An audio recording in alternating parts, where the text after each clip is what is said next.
सबसे बड़ी बात ये होती है, क्योंकि जब वहाँ पे हम बैठ के किसी को सुनते हैं तो उतना पेशेंस रखना पड़ता है, ये मुझे लगता है। और एक्चुअली मैं 26 साल की हूँ। 2011 में चलती ट्रेन से मुझे कुछ बदमाशों ने, मैं वॉलीबॉल चैंपियन भी रह चुकी हूँ, 2011 में चलती ट्रेन से मुझे बदमाशों ने एक गोल्ड चेन पहनी थी, चलती ट्रेन से मुझे उठा के बाहर फेंक दिया था। लखनऊ से दिल्ली आ रही थी मैं। कंपार्टमेंट में बहुत सारे, जनरल कंपार्टमेंट था, बहुत सारे लोग थे, किसी ने मना नहीं किया। एक प्लेयर का जो स्पिरिट होता है वो अपने आप, जब कोई छीनने की कोशिश करता कुछ भी, वो देता नहीं है। तो मेरे में भी था, मैंने मना किया और उन्होंने मुझे चलती ट्रेन से, वो 4-5 थे, उन्होंने बाहर फेंका। दुर्भाग्य ये था कि उसी समय दूसरी ट्रैक से ट्रेन आई और मैं उस ट्रेन में टकराई, फिर नीचे गिरी। दोनों ट्रेनें निकल गईं। कुछ देर बाद मैंने हाथ को ऐसे रख के उठने की कोशिश किया तो देखा कि मेरा पैर कट चुका था। थाई को उठा के देखा, मेरा पैर ऐसे जीन्स में लटका हुआ था, ब्लड फोर्सफुली निकल रहा, दूसरे पैर की हड्डियाँ टूट टूट के बाहर निकल चुकी थी। पूरी रात मैं चिल्लाती रही ट्रैक पे, छोटे छोटे पत्थर होते ऐसे चिल्लाती रही कि कोई बचा ले, कोई नहीं आया बचाने। और जब पूरी रात चिल्लाते चिल्लाते इतना कि मुझे दिखाई भी देना बंद हो गया। जब ट्रेन आता था तो वाइब्रेट होता था। इतना ही नहीं, फ्री का इन्विटेशन भी लोगों को मिल गया था, कुछ लोगों को। ट्रैक पे आपने ट्रेन की ट्रैक पे छोटे छोटे चूहे देखे होंगे, मेरे कटे हुए पैर पे आग के मेरे पैर कुतर रहे थे। मैं ब्रेन कॉन्शियस मेरा पूरा काम कर रहा था मेरे, लेकिन बॉडी में कोई भी मूवमेंट नहीं था। पूरे पल में वही चीज़ें सोच कि कैसे मैं अपने आप को कैसे बचा पाऊँ। लेकिन करीब पूरी रात ऐसे बीता। सुबह गांव वालों ने मुझे बरेली डिस्ट्रिक्ट हॉस्पिटल यूपी में है, वहाँ पे हुआ था ये। सुबह गांव वालों ने मुझे उठाया, डिस्ट्रिक्ट हॉस्पिटल ले जाके रखा। तो फार्मासिस्ट, डॉक्टर, सीएम, जितने लोग थे आपस में बातें कर रहे, अरे हमारे पास तो एनेस्थीसिया नहीं है, ब्लड नहीं है, इसका इलाज शुरू करें तो हम कैसे करें। मुझे भी नहीं दिखाई तो नहीं, लेकिन मेरा सुनाई दे रहा था सब कुछ वहाँ पे। कहाँ से हिम्मत आई मुझ में, मुझे भी नहीं पता। मैंने बोला वहाँ पे कि सर जब मेरा पूरा पैर कटा, तब मैंने इतनी देर रेलवे ट्रैक पे थी, मैं उस चीज़ को बर्दाश्त किया, तो अभी तो आप मेरे अच्छे के लिए मेरे पैर काटेंगे। शायद आपको यकीन नहीं होगा, या फिर कभी आप लोगों ने ये चीज़ नहीं देखी, कोई डॉक्टर या फार्मासिस्ट अपना ब्लड दे के किसी पेशेंट को बचाया। मेरी इस बात को सुनने के बाद वहाँ के डॉक्टर और फार्मासिस्ट दोनों ने एक एक यूनिट ब्लड दिया और मेरे पैर को बिना एनेस्थीसिया अलग कर दिया गया। आज भी मैं उस दर्द को महसूस करती हूँ। जब भी मैं जब बोलती हूँ तब मैं वो चीज़ें महसूस करती हूँ। उसके बाद जब बात मीडिया में आई, लोगों को पता चला कि रिमा नेशनल प्लेयर है, KGMC king George medical college Lucknow में एडमिट करा, लखनऊ से फिर sport minister, AIIMS trauma centre Delhi. तब तक सब ठीक ठाक चल रहा था, प्लेयर होने की वजह से अच्छा ट्रीटमेंट मिलना शुरू हुआ। करीब 4 महीने मैं एम्स में रही। एम्स में रहने के बाद जब मैं थोड़ा ठीक हुई, करीब 25 दिन बाद जब ठीक हुई, न्यूज़पेपर में गोल गोल लिख के आ रहे कि अरुणिमा के पास टिकट नहीं था, अरुणिमा ट्रेन से कूद गई। उसका खंडन किया घर वालों ने, फिर बोला कि अरुणिमा सुसाइड करने गई थी। जिस लड़की का शरीर का एक अंग कट चुका, पूरी जिंदगी का पता नहीं कि व्हील चेयर है, बैसाखी, या पता, यहाँ तक कि मेरे स्पाइन में 3 फ्रैक्चर था, मुझे ये भी नहीं पता था कि मैं बेड से उठ भी पाऊंगी कि नहीं। अंदाजा लगाया जा सकता, सिर्फ अंदाजा लगाया जा सकता है कि उसकी दिलो दिमाग पे क्या चल रहा होगा, उस परिवार की क्या स्थिति रही होगी जब जिस परिवार की एक यंग एज लड़की का इस तरीके का सिचुएशन हुआ हो। फिर भी कहते हैं कि जहाँ चाह होती वहाँ राह मिली जाती है। एम्स के हॉस्पिटल के बेड पे मैंने डिसाइड किया, क्योंकि अपनी बातें हम चिल्ला चिल्ला के करें, वो सिस्टम की इतनी हाई लेवल की बातें हो रही थी कि हम एक मध्यम वर्गीय फैमिली से थे, हम अपनी बातें चिल्ला चिल्ला के कह रहे थे, लेकिन कोई नहीं सुन रहा था। लेकिन कहते हैं मैंने अपने दिल, दिमाग, अंतरात्मा से ये चीज़ सोच लिया कि ठीक है, आज आपका दिन है, जितना चाहो बोल लो, एक दिन तो मेरा दिन आने वाला, मैं प्रूफ कर दूंगी कि मैं क्या हूँ, मैं क्या थी, ये मैं प्रूफ कर दूंगी। हॉस्पिटल के बेड पे डिसाइड किया वॉलीबॉल लाइफ का सबसे टफ गेम करना है, तब मैंने माउंटेनिंग चुना। जब मैंने माउंटेनिंग कहने और करने में बहुत फ़र्क होता है। जब मैंने माउंटेनिंग की बात सोची और लोगों के सामने, सबसे बड़ी चीज़ थी सही गाइडेंस में ट्रेनिंग लेना, दूसरा स्पॉन्सरशिप। इतना बड़ा एक साथ तो मैंने 40 से 50 लाख मैंने वाकई में कभी नहीं देखे थे पहले। मेरे लिए बहुत बड़ी चीज़ थी वो इकट्ठा कर पाना। जब मैंने लोगों के सामने रखा कि मैं माउंटेनिंग करना चाहती हूँ, एवरेस्ट के लिए मुझे ट्राई करना है, हर किसी ने मुझे बोला कि क्या है, पागल हो चुकी हो क्या, तुम्हारा दिमाग खराब हो चुका, तुम कभी नहीं कर सकती माउंटेनिंग, एक पैर आर्टिफिशियल है, दूसरे में रॉड है, और तुम्हारा दिमाग खराब है, स्पाइन में भी फ्रैक्चर है, तुम पागल होगे, चुपचाप कोई नौकरी करो, जीवन यापन करो। क्योंकि लोगों का सबसे बड़ा प्रॉब्लम ये होता, लोग फिजिकल देखते, पैरों को मेरी अंतरात्मा में क्या चल रहा था वो तो किसी को पता ही नहीं था। मुझे लगता है कि आज यहाँ पे मैं भी सुबह से देख रही हूँ, इतने अच्छी चीज़ें मैंने सीखी यहाँ पे। बहुत बड़े बड़े स्पीकर को शायद आप लोगों ने भी सुना, आज मैं भी आपको यहाँ पे कि चाहे जितना मोटिवेट करूँ, चाहे जितना चीज़ें मैं बताऊँ, लेकिन मुझे लगता है सबसे बड़ा मोटिवेटर कौन होता? आप खुद। जिस दिन किसी भी लक्ष्य के प्रति आपकी अंतरात्मा जाग गई, आपको कोई नहीं रोक सकता उस लक्ष्य को पाने में। ये मैं किताब से बातें नहीं बोल रही हूँ, ये मैं एक एक पल मैंने मैं कोई भी किताब की बातें नहीं, एक एक पल आज जो मेरा 26 साल का एक्सपीरियंस है वो मैं बता रही हूँ सिर्फ आपको। उसके बाद किसी तरीके से मैनेज किया मैंने। भाई साहब, मेरा परिवार मेरा बैकबोन था।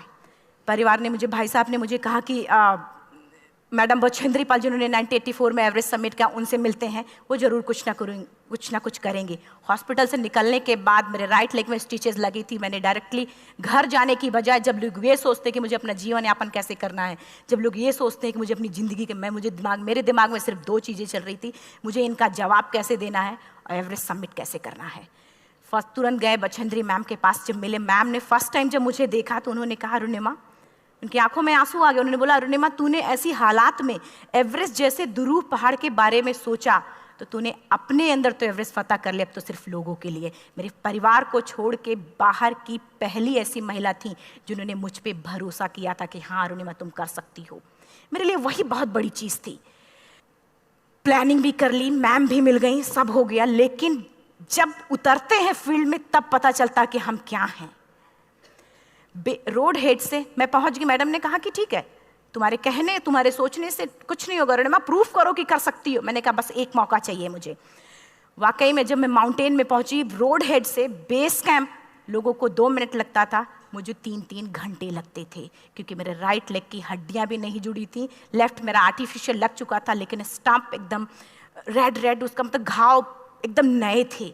मैं अगर पैर रखती थी तो मेरे पैर से जोर से अगर दबा देती थी तो पैर से मेरे ब्लड आने लगता था। सारे लोग नॉर्मल थे वहाँ पे। हर कोई ये बोलता कि एक पीक के लिए जाते थे तो हर कोई मुझे ये बोलता कि अरुणिमा, तुम धीरे धीरे आओ।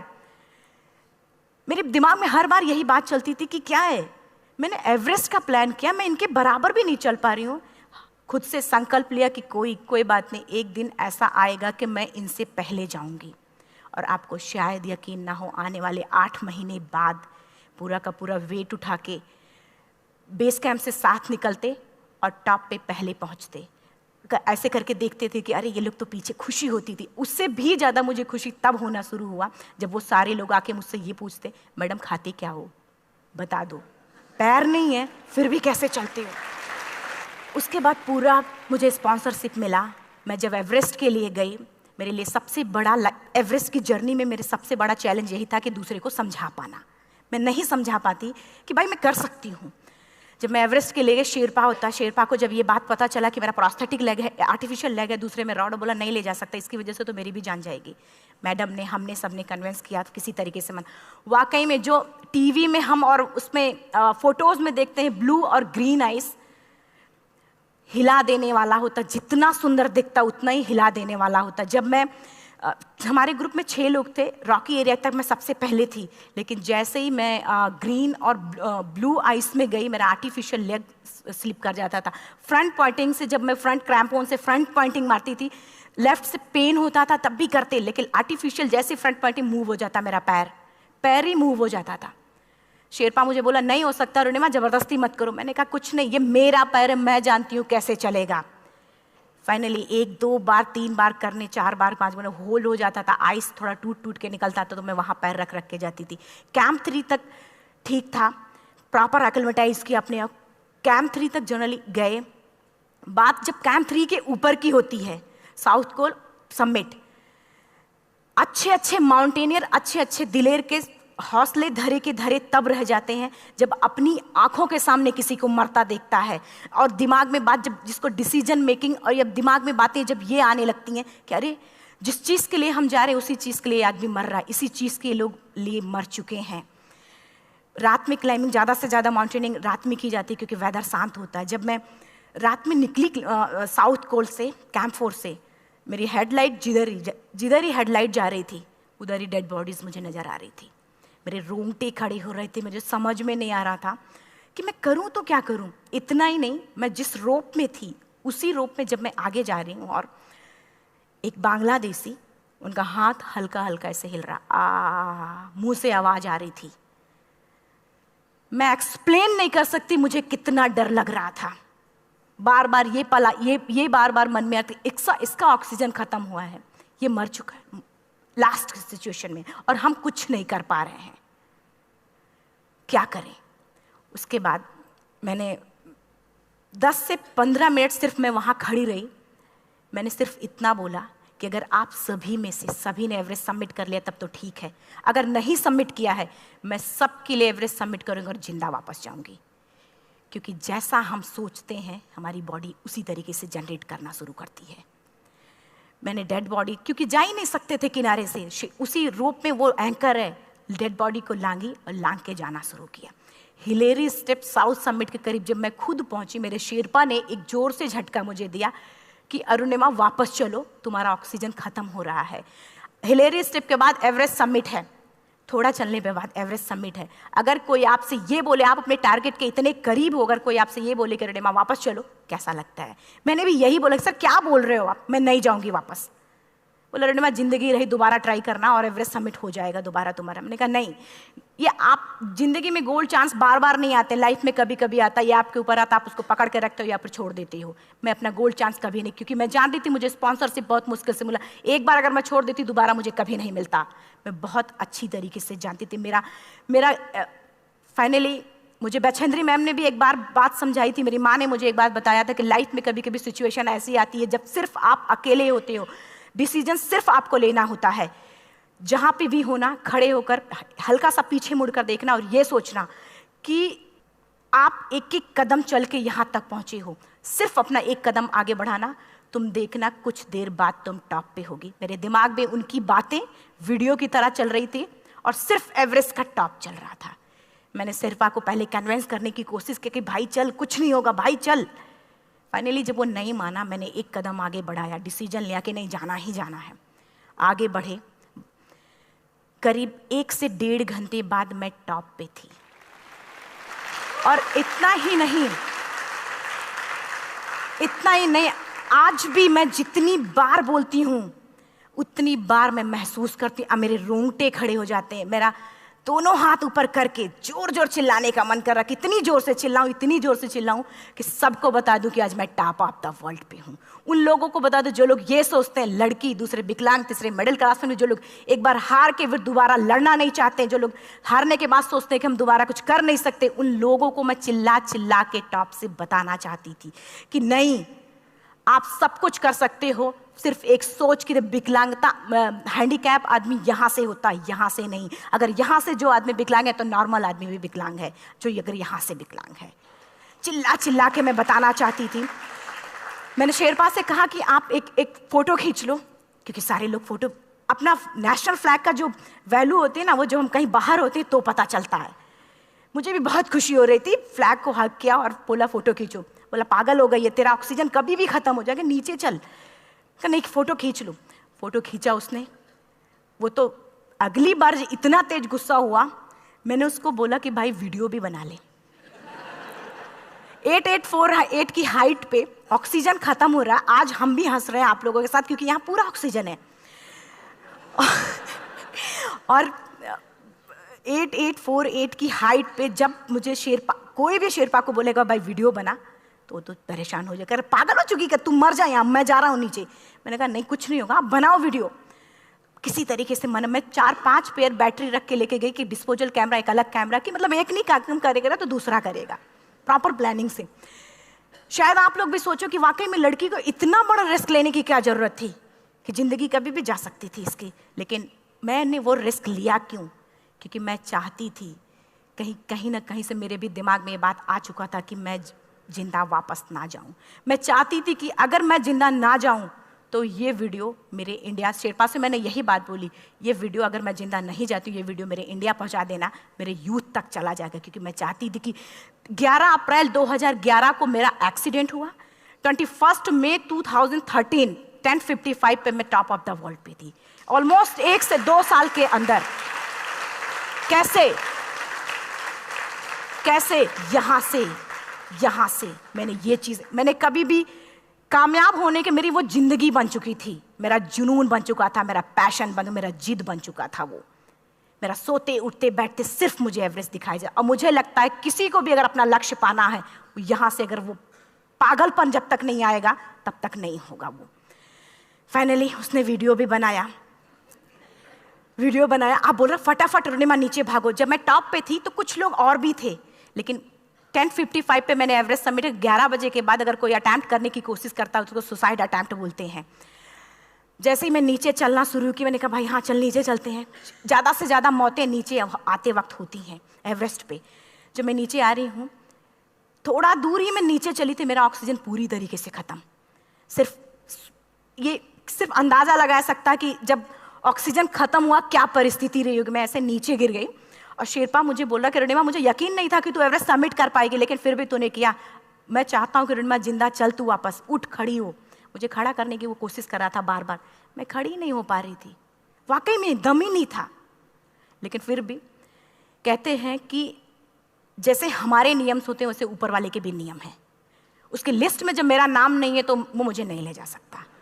अगर दूसरी चीज़, मेरा कॉन्सेप्ट एकदम क्लियर हो चुका था। जब रेलवे ट्रैक पे मैं थी, रेलवे ट्रैक पे 7 घंटे में पड़ी थी, 49 ट्रेन अप डाउन हुई थी, तो मेरा कॉन्सेप्ट एकदम क्लियर हो चुका था। इसका मतलब है कि ऊपर वाले ने अगर मुझे कुछ बचाया है तो कुछ ना कुछ इतिहास रचने के लिए बचाया है। मैंने पॉजिटिव तरीके से सोचा।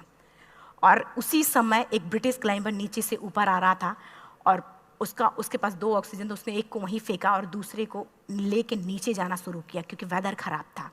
मेरा शेरपा मुझे एंकर किया और जाने लगा नीचे, और वो फटाफट उसको लेके आए, मुझे लगाया। उसने बोला अरुणिमा तू बहुत लकी है कि तुझे यहाँ पे ऑक्सीजन मिला है। वाकई में ऊपर वाला भी चाहता है कि तू जिंदा रहे। वो मुझे बार बार लकी लकी बोल रहा था। शायद आप लोग में से भी कोई होगा कि जो लक और भाग्य जैसी चीज़ों पे यकीन करता हो, या पता नहीं भी। मैं किसी की भावनाओं को ठेस नहीं पहुंचाना चाहती, लेकिन मैं इन किसी भी चीज़ों पे भरोसा नहीं करती, क्योंकि मेरा मानना है कि लक भी उसी का साथ देता है जिसके अंदर जीतने का जज्बा है। अगर आपके अंदर जीतने का जज्बा नहीं है, चारों तरफ सिर्फ बहाने होते हैं, सिर्फ बहाने, इतना सारा एक्सक्यूज होता है। शायद मैं भी अगर वापस आ गई होती तो मैं बोल देती मेरा ऑक्सीजन खत्म है, कोई मुझसे पूछने ना बचेंद्री मन, ना मेरा परिवार, कोई भी मुझे पूछने नहीं आता। लेकिन क्या कभी मैं अपने आप को समझा पाती? कभी नहीं। फाइनली जो भी था, लक भाग्य किस्मत में नीचे आ रही थी, बहुत खुश थी। माउंटेन, डेड बॉडीज, मेरा शेरपा, ये लोग थे। मैं किसी से शेयर भी नहीं कर पा रही थी कि अरे मैंने एवरेस्ट सबमिट किया, किसी से शेयर भी नहीं कर पा रहे थे। फटाफट मैंने नीचे हील मार मार के, हमारे से हील मार मार के नीचे आ रहे थे। एकाएक मेरा प्रोस्थेटिक लेग, पूरा का पूरा लेग ही निकल गया। -60 डिग्री तक टेम्परेचर डाउन हो जाता है एवरेस्ट पे। मेरा हाथ वगैरह ये सब ऐसे मूवमेंट, ऐसे मुड़ नहीं रहा था, ब्लड निकलने लगा था, ये सब यहाँ था। मुझे शेरपा से मैं बोल रही हूँ कि ऑलरेडी मेरा पैर कटा हुआ है, अगर दिमाग में ये बात है कि मेरा हाथ भी काटना पड़ेगा, कैसा लगेगा मेरा दिमाग। क्योंकि ये ऐसा मूवमेंट, रेड 3 स्टेज होती हैं। रेड मेरा हो चुका था, रेड, ब्लैक, ब्लू, ब्लैक हो तो काटना पड़ेगा। तो बार बार मैं बोल रही हूँ शेरपा से कि भाई हाथ मेरा कुछ हो रहा है, इसमें मूवमेंट नहीं हो रहा है, यहाँ सबसे ब्लड हो। बोला अरुणिमा कुछ नहीं, जितना नीचे जाएंगे उतना अच्छा होगा। प्रोस्थेटिक लेग मेरा निकल चुका है, मैं रुकी हूँ, मेरा ऑक्सीजन चल रहा, बड़े मुश्किल से लक भाग्य किस्मत जो भी था मुझे मिला था। शेरपा मेरे आगे है, लास्ट मोमेंट तक वो मुझे बोलेगा, अगर वो मैं नहीं चलती वो मुझे छोड़ के चला जाए। गलती उसकी भी नहीं होती, क्योंकि वो क्या करे, क्लाइंबर की वजह से या तो अपनी जान वो भी दी, गलती उसकी भी नहीं है। लास्ट में मेरी आंखों से आंसू निकलने लगा। मैंने सोचा क्या करूं अब, रोने अपने आप आंसू ने कहीं ना कहीं से आ ही जाता है।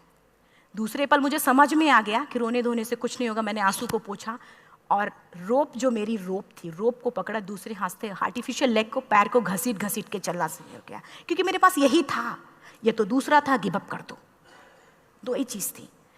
पैर को घसीट घसीट चलना शुरू हुआ। कुछ दूर नीचे चलने के आने के बाद रॉक था, उसमें घुसे, पैर को खोला, सही किया, फिर नीचे चलना।